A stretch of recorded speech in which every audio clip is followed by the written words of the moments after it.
ধনীর মেয়ে গরিবের বাড়িতে আনলে সুখ হয় না। শরীয়তের বিধান হলো কুফু মিলায় বিয়ে করো। ধনীর মেয়ে দিতে চাইলেই গরিব তুমি বিয়ে কইরো না রে যুবক। বিয়েটা ছেলে খেলা নয়, এটা একটা জীবন জড়িত, ঠিক কিনা জোরে বলেন?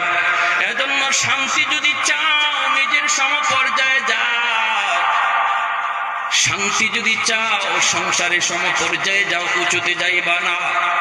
মায় কয় বাবা যাইস না যাইস না যাইস না, কিন্তু ছেলে মানলো না, কারণ তার তো একটু সম্পর্ক হয়ে গেছে, মহব্বত হয়ে গেছে। বলতেছি মা গো টেনশন তুমি করবা না, আমার সাথে কথা হয়েছে, সব মানায় নিবে, তোমাকে আম্মা কয়া ডাকবে, কোনো অসুবিধা নাই। একটা মাত্র ছেলে, ছেলেও আজকে শিক্ষিত, বিরাট শিক্ষিত। মা ছেলের কথায় পড়ে গেল, ঠিক আছে বাবা নিয়ে আস, অনুমতি নিয়ে বিয়ে করে ফেলল। যেই কথা সেই কাজ।